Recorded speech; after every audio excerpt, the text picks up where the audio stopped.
कृष्ण गोकुळी जन्मला दुष्टाचळ काप सुटला होता कृष्णाचा अवतार आनंदी करती घरोघर सदा नाम वाचे गाती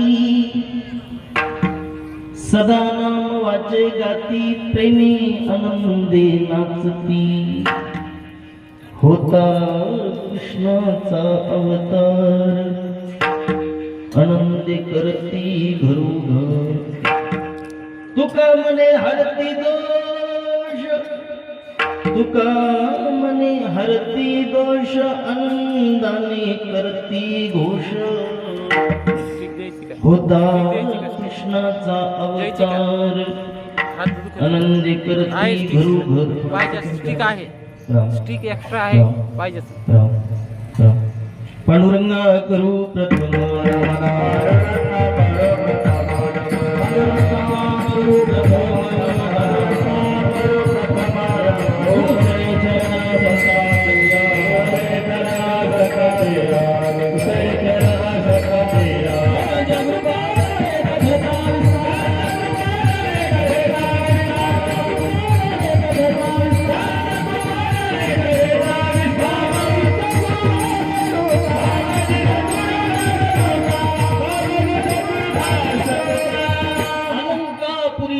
शिमासनस्थं पदां भोज तेजस्फुरति प्रदेशं विधीन्द्रादि देवै सदा स्तूयमानं समाधिस्थं हृदिं भजे ज्ञानदेवं नमो ज्ञानेश्वरा निवृत्त्युदारा सुबाणदेवा मुक्ताबाई नमो त्रिभुवन पावनी आद्यत्रय जननी देवाचे नमो सद्गुरु तुकया ज्ञानदीपा नमो सद्गुरु सच्चिदानंद रूपा नमो सद्गुरु भक्त कल्याण मूर्ती नमो सद्गुरु भास्कर पूर्ण कीर्ती भजे व्रजे कमंडलम समस्त पाप खंडनम स्वभक्त चित्तरंजनम सदैवम सुपिच्छ गुच्छ मस्तकम सुनादवे मोहस्तकम अनंगरंग सागरम नमामि कृष्णनागरम अनंगरंग सागरम नमामि कृष्ण देवादिदेवा जगत्त्रय देवादिदेवा जगत्त्रय हरे श्री केशवा विनंती हरे श्री केशवा विनंती हरे श्री केशवा विनंती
संताची माथा चरणावरी साष्टांग हे करी दंडवत कृष्ण गोकुळी जन्मला दुष्टाचळ काप सुटला होता कृष्णाचा अवतार आनंद करती घरोघर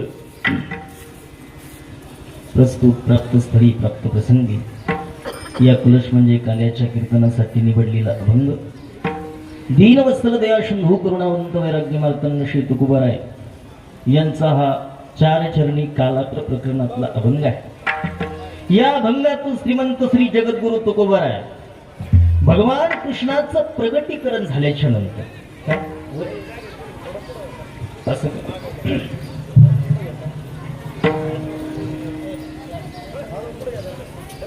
बंधू ओ बंधू हाथ तुम्हारा मृदंग घ्यायचा स्टिक घ्या ना, हात दुखल ना. स्टिक आहे आपल्याकडे एक्स्ट्रा. हो, शॉर्टसाठी स्टिक राहू द्या. हात दुखणार नाही. लावून दौऱ्यामध्ये स्टँडिंग करा. विठ्ठल विठ्ठल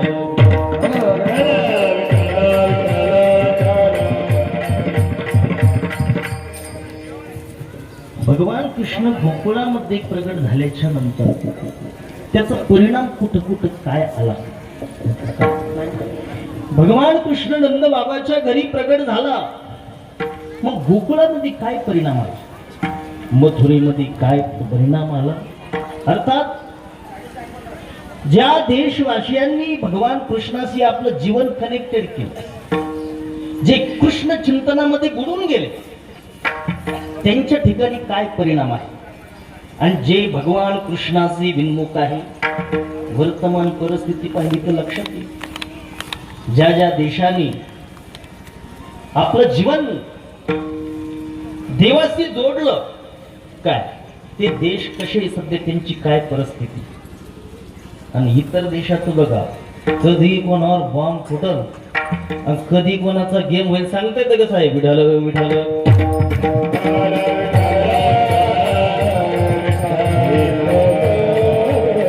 वारकरी संतांनी सांगितलेलं साधन अतिशय अलौकिक आहे.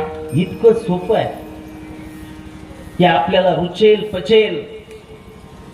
आपल्यावर आलेल्या दऱ्या पार पाडीत पाडीत ते अनुष्ठान कोणी बी करू शकतं. फक्त त्या अनुष्ठानामध्ये आपली प्रवृत्ती झाली पाहिजे. एकदा की आपलं जीवन, आपलं चित्त त्या चिंतनाशी जोडलं आणि एकदा ते चिंतन आपल्या जीवनामध्ये दाखल झालं, विष्णोर नाम वै पुंसाम कश्मलम पुण्यमुत्पादयच्च ब्रह्मादि स्थान भोगात विरतिम अत श्री गुरोः पददुंद भक्ती तत्त्वज्ञानञ्च विष्णोः यहमृति भान्ति बीजञ्च तद्वा सर्वानंद बोधी महतीच पुरुषम स्थापयित्वा निवृत्तम. मी नेहमी सांगत असतो चिंतनाच्या संदर्भात, एकदा का देवाचं आपलं जीवन त्याच्याशी कनेक्टेड केलं, काय कसलीच समस्या नाही तुमच्या जीवनामध्ये. न काही काही मग जोडून मी परेशान आहे.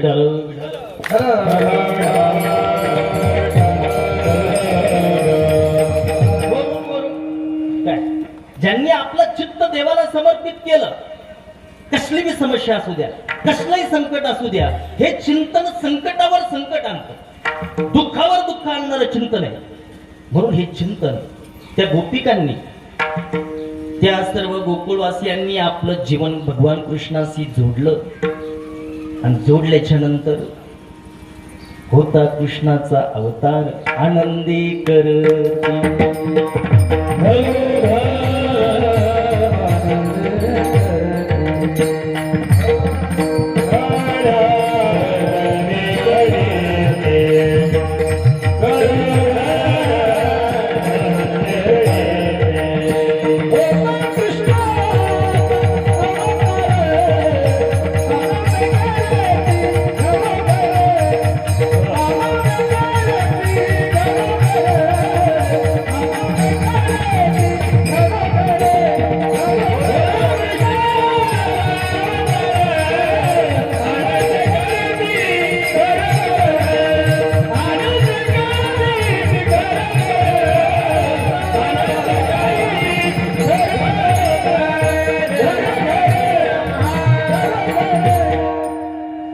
आनंद होत असतो.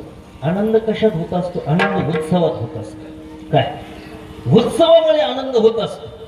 ते उत्सव काही माणसाचे नाही, एक तर उत्सव संताचे असले पाहिजे, नाही तर देवाचे असले. काय असा उत्सव भगवान पंढरीनाथाच्या कृपेने, साधू संतांच्या आशीर्वादाने, गीता महर्षी, उभ्या महाराष्ट्राचं श्रद्धास्थान, ज्यांनी गीतेसाठी आपलं जीवन सगळं विकलंय, असे आदरणीय स्वामीजी असतील, वैकुंठवासी प्रेममूर्ती श्री कृष्णाजी बाबा असतील, आदरणीय वैकुंठवासी आपले गणेश बाबा असतील, आदी आदी महापुरुषांच्या आशीर्वादाने, सर्वच महाराज मंडळीच्या कुशल मार्गदर्शनाखाली, गावकऱ्यांच्या तनमन धनाच्या समर्पणातून प्रतिवर्षी संपन्न होणारा हा भव्य दिव्य पद्धतीचा उत्सव, मला वाटतं 10वं वर्ष आहे. गणेश बाबांनी त्या उत्सवाचा आरंभ केला होता.